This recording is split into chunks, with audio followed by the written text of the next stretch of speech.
મહાકુંભ માટે નિઃશુલ્ક water એમ્બ્યુલન્સનું flag of કરવામાં આવ્યું અને કેન્દ્રીય જળશક્તિ મંત્રી અને પ્રદેશ પ્રમુખ સી.આર. પાટીલે કર્યું ફ્લેગ ઓફ તેમજ વોટર એમ્બ્યુલન્સ કાર્યક્રમનું મુખ્યમંત્રી ભૂપેન્દ્ર પટેલે કર્યું ફ્લેગ ઓફ તો સુધાંશુ મહેતા ફાઉન્ડેશન દ્વારા વોટર એમ્બ્યુલન્સ મહાકુંભ માટે નિઃશુલ્ક ભેટ આપવામાં આવી। વોટર એમ્બ્યુલન્સ ફ્લેગ ઓફ અંગે ભાજપના મીડિયા કન્વીનર ડોક્ટર યજ્ઞેશ દવેનું નિવેદન સામે આવ્યું છે। અગાઉ 2 અને આજે ત્રીજી વોટર એમ્બ્યુલન્સ ફ્લેગ ઓફ કર્યું છે જે ગંગા નદીમાં રાખવામાં આવશે। 2015માં વોટર એમ્બ્યુલન્સ માટેની શરૂઆત પ્રધાનમંત્રી મોદીએ કરાવી હતી। આ વોટર એમ્બ્યુલન્સ મારફતે અનેક લોકોના જીવ બચ્યા છે। વોટર એમ્બ્યુલન્સ મારફતે ગંગા સ્નાન કરવા ગયેલા લોકો ડૂબ્યા હોય તેમને જીવનદાન પણ મળ્યું છે।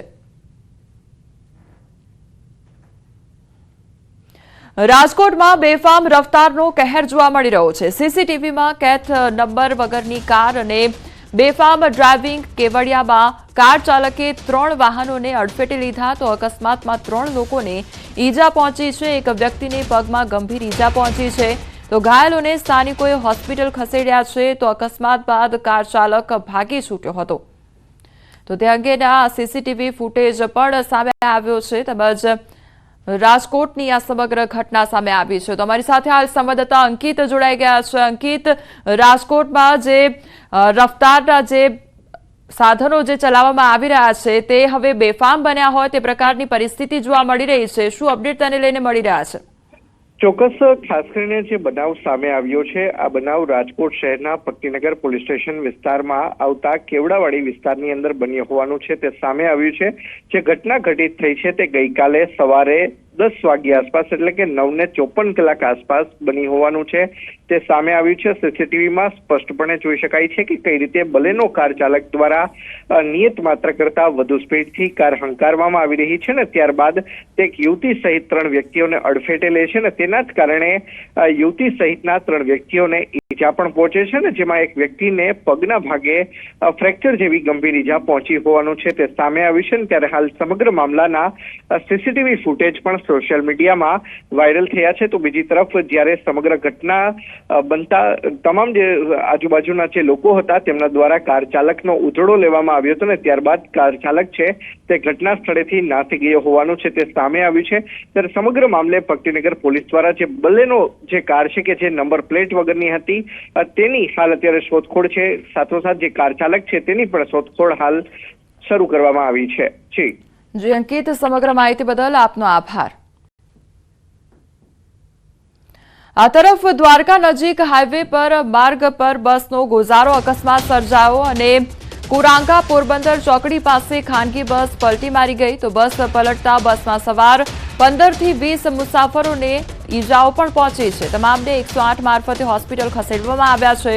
પોલીસે ઘટનાસ્થળે પહોંચીને વધુ તપાસ હાથ ધરી છે તો બસનો અકસ્માત સર્જાયો હોવાની આ ઘટના સામે આવી છે જેમાં 15 થી 20 જેટલા મુસાફરોને ઈજા પહોંચી છે તો દ્વારકા નજીક જે હાઈવે આવેલો છે ત્યાં ગોઝારો અકસ્માત સર્જાયો જેમાં 10 થી 15 જેટલા લોકોને ગંભીર ઈજાઓ પણ પહોંચી છે જેઓને સારવાર અર્થે હોસ્પિટલ અર્થે ખસેડવામાં આવ્યા છે। તમારી સાથે હાલ સંવાદદાતા મુકુંદ જોડાઈ ગયા છે। મુકુંદ, દ્વારકા હાઈવે પર ગંભીર અકસ્માત સર્જાયો, કયા પ્રકારની પરિસ્થિતિ, હાલ જે ઈજાગ્રસ્તો છે તેમનું શું અપડેટ મળી રહ્યું છે?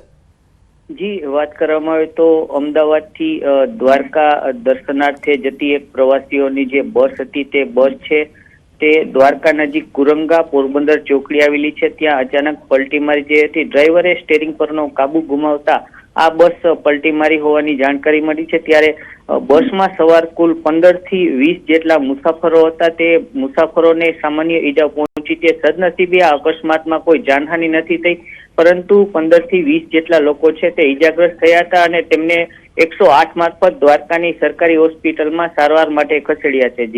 જી મુકુંદ, સમગ્ર માહિતી બદલ આપનો આભાર।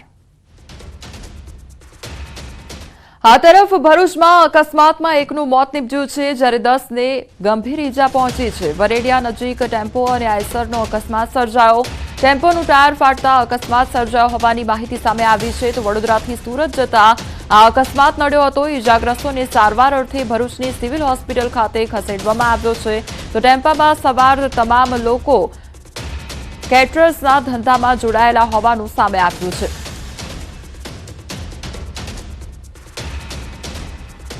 દારૂ રાખવાનો નવો કિમિયો ભુજ એલસીબીએ પકડ્યો છે। માંડવીના મકડા ગામની સીમમાં ખાડામાં ટાંકી રાખી આ દારૂનો જથ્થો રાખવામાં આવ્યો હતો તો વાકલ માતાજીના મંદિર પાછળ દારૂનો જથ્થો રાખવામાં આવ્યો હતો। પોલીસે ખાડામાં રાખેલ દારૂનો જથ્થો જપ્ત કર્યો તો 39.484 નો દારૂનો જે જથ્થો હતો તે જપ્ત કરવામાં આવ્યો છે। તો નામચીન બુટલેગર જટુભા જાડેજાનું નામ સામે આવ્યું છે। આરોપી સામે અગાઉ નખત્રાણા તેમજ ગઢશીશા વિસ્તારમાં 10 થી વધુ ગુના નોંધવામાં આવ્યા છે। રાજકોટમાં રહેતી માણાવદરની તબીબ યુવતીનો આપઘાત સામે આવ્યો અને બીએચએમએસ તબીબ જલ્પા ઘોસિયાએ જીવન ટૂંકાવ્યું છે। તો સૌરાષ્ટ્ર કલા કેન્દ્ર પાસે માધવપ્રસાદ ફ્લેટમાં ગળે ફાંસો ખાઈ આપઘાત કરી લીધો। ગાંધીગ્રામ પોલીસ દ્વારા વધુ તપાસ હાથ ધરવામાં આવી છે। મૃતદેહને ફોરેન્સિક પોસ્ટમોર્ટમ માટે મોકલવામાં આવ્યો છે। જૂનાગઢના રહેણાંક વિસ્તારમાં સિંહના આટાફેરા વધતા લોકોના જીવ તાળવે ચોંટી ગયા છે। સિંધી સોસાયટીમાં આવેલી નાલંદા સ્કૂલ પાસે સિંહનું ટોળું દેખાતા લોકોમાં ડરનો માહોલ જોવા મળ્યો છે। જો કે ગાંધીગ્રામમાં સતત 3 દિવસથી સિંહ આવે છે અને મોડી રાત્રે એક સિંહ શેરીઓ અને રસ્તાઓ પર ફરતો નજરે પડ્યો છે। મોબાઈલના કેમેરામાં સિંહ કેદ થયો તો સમી સાંજ પડતા જ લોકોમાં ડરનો માહોલ સર્જાયો છે। તો સિંહનું ટોળું આવી ફરતા જ રહેણાંક વિસ્તારમાં લોકોમાં ડરનો માહોલ જોવા મળી રહ્યો છે। તો તે અંગેનો વિડીયો પણ કેમેરામાં કેદ થયો છે। પ્રધાનમંત્રી નરેન્દ્ર મોદીના શાસનમાં ગરીબી ઘટી છે અને આ વાત સ્ટેટ બેંક ઓફ ઇન્ડિયાના સંશોધનમાં બહાર આવી છે। ભારતની ગ્રામીણ ગરીબીનો રેશિયો નાણાકીય વર્ષ 2023-24માં ઘટીને 4.86% થયો છે, જે વર્ષ 2011-12માં એટલે કે 12 વર્ષ પહેલા 25.7% હતો, જ્યારે શહેરી ગરીબીનો રેશિયો આ સમયગાળામાં 4.6%થી ઘટીને 4.9% થઈ ગયો છે। ભારતની ગરીબી 2011-12માં 22%ની નજીકથી ઝડપથી ઘટીને 2023-24માં 5%થી ઓછી થઈ ગઈ છે, જેમાં અત્યંત ગરીબીની લગભગ ન્યૂનતમ અને શહેરી ગ્રામીણ તફાવતમાં ઘટાડો થયો છે। સ્ટેટ બેંક ઓફ ઇન્ડિયાના સંશોધકોએ આ જણાવ્યું છે। સમાચારોમાં આગળ વધીએ તે પહેલા રોકાઈશું એક બ્રેક માટે।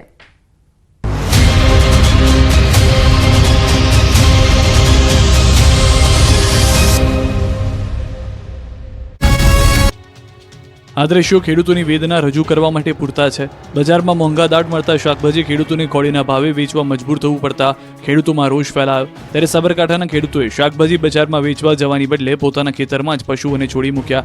શાકભાજીમાં મંદી જોવા મળતા ખેડૂતોને માર્કેટમાં સારા ભાવ ન મળતા તેઓ પશુઓને શાકભાજી ખવડાવવા મજબૂર બન્યા। શાકભાજીના ભાવમાં મંદીના કારણે ખેડૂતોને શાકભાજીને હિંમતનગરમાં વેચાણ માટે લઈ જવાનો ખર્ચ પણ નીકળી શકતો નથી।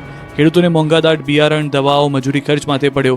ખેડૂતો શાકભાજીના હોલસેલ માર્કેટમાં લઈને આવે છે, પરંતુ ખેડૂતોને એક થેલીના ફ્લાવર, કોબીજ, રીંગણ, મેથી સહિત ટામેટા સહિતના પાકના પૂરતા ભાવ મળતા નથી। 2 રૂપિયાથી લઈને 5 રૂપિયા સુધીના ફ્લાવર, કોબીજ, મેથી, ટામેટાના ભાવ મળી રહ્યા છે। ખેડૂતોએ કહ્યું કે હોલસેલના વેપારીઓ મફતના ભાવે અમારા શાકભાજી ખરીદી રહ્યા છે, તો સામે છૂટક વેપારીઓ પણ ખેડૂતોને લૂંટી રહ્યા છે, એટલે ખેડૂતોએ પશુઓને શાકભાજી ખવડાવી દીધા। જો તમે ઘરનું ઘર ખરીદવાનું સપનું જોઈ રહ્યા હો તો તમારા માટે ખુશીના સમાચાર આવ્યા છે।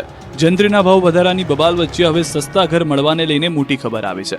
ઘરનું ઘર લેવાનું વિચારનાર લોકોને સસ્તા ઘર મળશે। ઘરનું ઘર સસ્તું મળી રહે એ દિશામાં સરકાર વિચારણા કરી રહી છે।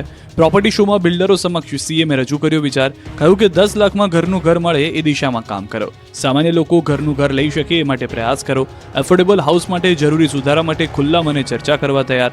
સાથે બેસીને એફોર્ડેબલ હાઉસની વ્યાખ્યા નક્કી કરવા અપીલ કરી। સાથે જ બિલ્ડરોને કહ્યું કે જંત્રી મામલે કોઈ ચિંતા ન કરતા। કહ્યું કે રજૂઆતો કરો, સારી રીતે આપણે આગળ પણ વધીશું। ડેવલપર તરીકે જવાબદારી સારી રીતે નિભાવો છો તો અમે સરકાર તરીકે પડખે છીએ। સાથે જ સીએમએ બિલ્ડરોને ટોણો માર્યો કે એફોર્ડેબલ હાઉસિંગ બિલ્ડરો ભૂલી ગયા છે।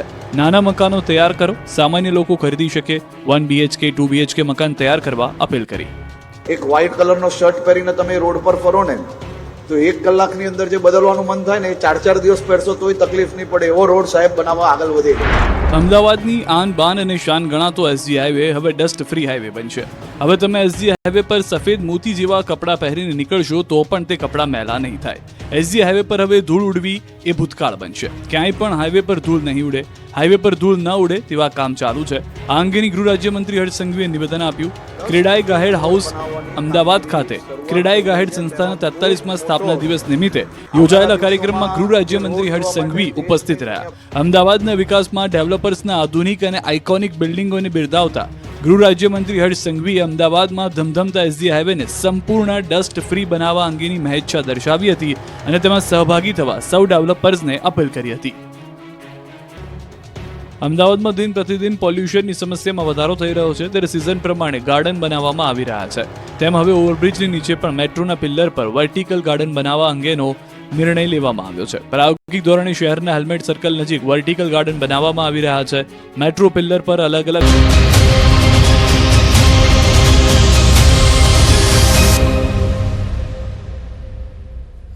બ્રેક બાદ આપનું સ્વાગત છે. સમાચારમાં આગળ વધીએ તો સુરત જિલ્લાના કામરેજ તાલુકાના વિહાણ ગ્રામ પંચાયતના મહિલા સરપંચ સામે ફરિયાદ નોંધાઈ છે. સમગ્ર બનાવની વાત કરીએ તો વિહાણ ગામે મહિલા સરપંચ શિલ્પા રાઠોડે 2021માં પંચાયતમાં સરપંચની ચૂંટણીમાં ખોટું જાતિ વિષયક પ્રમાણપત્ર રજૂ કર્યું હતું, જે બાબતે ગામના જ નિલેશ રાઠોડના નામના વ્યક્તિએ જરૂરી તપાસ કરવા વિજિલન્સ તપાસની માંગ કરી હતી. જે બાબતે લાંબી તપાસ બાદ વિજિલન્સ દ્વારા અહેવાલ રજૂ કરવામાં આવ્યો હતો, જેમાં મહિલા સરપંચ પોતે બોગસ જાતિ પ્રમાણપત્ર મૂક્યું હતું. શિલ્પાબેને ખોટા દસ્તાવેજો એકઠા કરી ગુજરાત અનુસૂચિત આદિજાતિનું પ્રમાણપત્ર ચૂંટણીમાં રજૂ કર્યું હતું અને ગ્રામ પંચાયતની ચૂંટણી લડી સરપંચ બની ગયા હતા, જેને લઈ સરપંચને હોદ્દા પરથી દૂર કરવામાં આવ્યા છે. તેમજ સરકાર સાથે છેતરપિંડી કરવાને લઈને તાલુકા વિકાસ અધિકારીએ કામરેજ પોલીસ મથકે ફરિયાદ પણ નોંધાવી છે.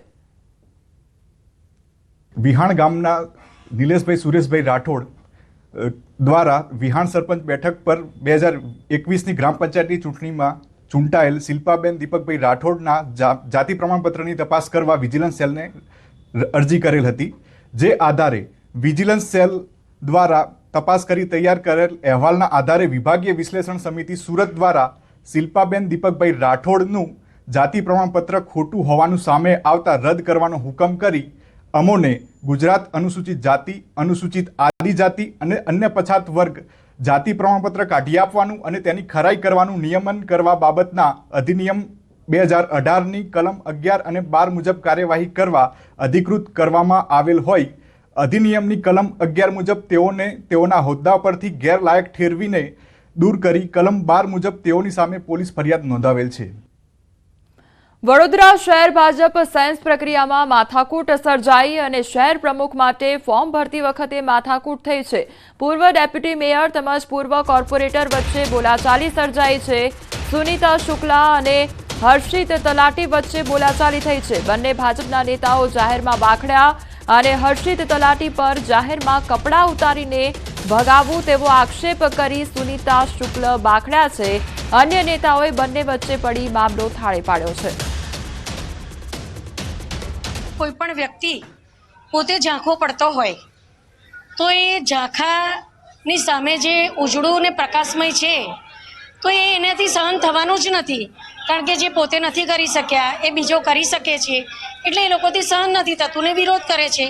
બાકી સંગઠનમાં અમે છીએ જ, સંગઠનમાં કોઈ આંતરિક વિવાદ છે જ નહીં. ના, મેં પોતે દાવેદારી નથી નોંધાવી. સુનીતાબેન ઇન્ટેન્શનલી કોઈકના આધા બનીને આવું કોઈ કાર્ય કરતું હોય તો એમને વિચારવું જોઈએ. એવી કોઈ વાત જ બેન અમે નથી કરી, બિલકુલ ખોટી વાત છે, તથ્ય વિહોણી વાત છે. માત્ર ને માત્ર મારા પર કાદવ ઉછાળવા માટે આ કૃત્ય થઈ રહ્યું. જે ખાનગી બેઠકો છે તે ખાનગી હોય છે એટલે એમાં શું ચર્ચા થાય એની મને ધ્યાનમાં નથી. બીજું, હું પ્રમુખ ન બનું એના માટે કોઈ બેઠકો બોલાવતા હોય એવું મારા ધ્યાનમાં નથી, પરંતુ હા, હું પ્રમુખ બનું એના માટે એટલા બધા કાર્યકર્તાઓ જાહેરમાં વાત કરે છે અને એ લોકોની એવી લાગણી છે કે વડોદરા મહાનગરમાં અધ્યક્ષની જવાબદારી ડોક્ટર વિજયશાને આપવી જોઈએ. ખેડા જિલ્લા સહકારી સંઘની ચૂંટણી યોજાઈ અને માતર, નડિયાદ, મહુધા, કઠલાલ અને કપડવંજમાં ચૂંટણી યોજાઈ. ચુસ્ત પોલીસ બંદોબસ્ત સાથે ચૂંટણી યોજાઈ તો ચૂંટણીમાં ભાજપના પૂર્વ ધારાસભ્યએ અપક્ષ ઉમેદવારી નોંધાવતા ચૂંટણી રસપ્રદ બની છે. તો ભાજપના મેન્ડેટ પર ભગવતભાઈ પરમાર અને કેસરીસિંહ સોલંકી વિરુદ્ધ ચૂંટણી જંગ છેડાયો છે. 30માંથી 24 મતદારો દ્વારા અત્યાર સુધીમાં મતદાન કરવામાં આવ્યું અને મહત્વનું છે કે જિલ્લા સહકારી સંઘમાં 13 બેઠકોમાંથી 8 બેઠકો બિનહરીફ થતા 4 બેઠકો પર ચૂંટણી યોજાઈ તો આગામી 7 તારીખે નડિયાદમાં મતગણતરી પણ કરવામાં આવશે.